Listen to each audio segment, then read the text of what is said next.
everyone, this is Shireen Brown, spouse of the Chief of Staff of the Air Force, and I am here as a part of the Air Force and Space Force Association, and this is their big conference. And today I have the incomparable and the well-known Matt Borron, who's the Executive Director of the Association for Defense Communities.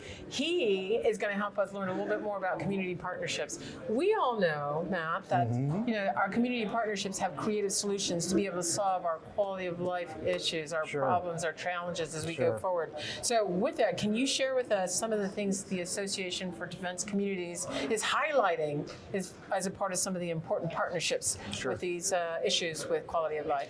You know, once a year we host kind of a competition. It's called our Great American Defense Communities Competition. And it's a tough application process, but communities across the country submit applications that tell us what they're doing to increase quality of life. And we end up picking 5. And we go out, we do a base community immersion tour, we shoot video, we put it in a magazine, we highlight it at our conferences. Wow. I learn more on those visits than I do sit in my office the rest of the year. For instance, in Little Rock, Arkansas, they had some issues with their high school. So the state put a bunch of money into it. They partnered with the base, and now there is a uniformed Air Force personnel teaching STEM and coding as part of a high school curriculum. How cool is that? And then did you know that all the services have an esports team? No, I did not.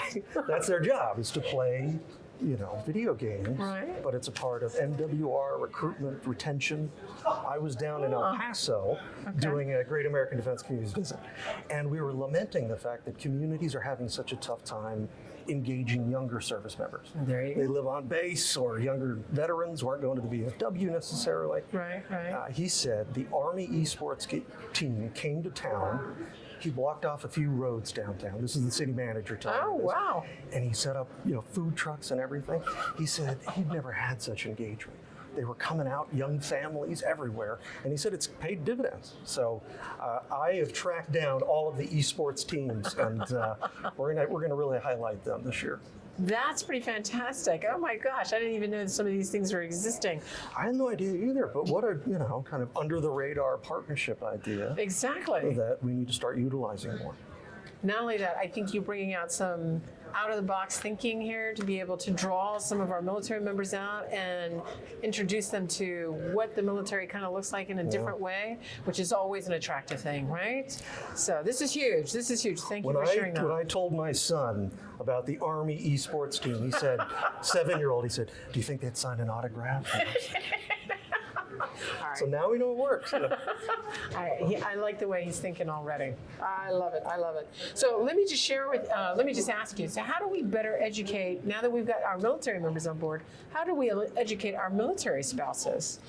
Well, and that's why you and I are trying something new at our Installation Innovation Forum. This is an annual event. We've done it for 10 years. And the goal was always to bring an installation leader with their community counterpart to a conference where they can learn together, hand in hand. And they've got 50 different breakouts on all sorts of partnership ideas. Wow. And so when they go back home, they've got a laundry list of stuff they can do together. Now, working with you, we've thought, why not expand that? As we talk more about quality of life, the families need to be at the table when it comes to those leadership discussions. So we're going to bring out a few military spouses that we've selected from across the country, again, to be hand in hand with their community and installation leaders. That is just fabulous. The introduction to, the opportunity to be able to discuss some of the things that are on their minds, and it's a win-win on both sides. That's right. You're amazingly creative. It's true. I can't wait to keep going in the future with you. So, to our audience, you know what? This is Matt Borron. He's the Executive Director for Association Defense Communities. Please come on out and see what they're doing. Just a small plug here for the Installation Innovation Conference that will be in Orlando the 6th to the 8th of November. It's going to be a great time. You'll learn a lot. You heard it here. Yes, that's right. You guys have a great day.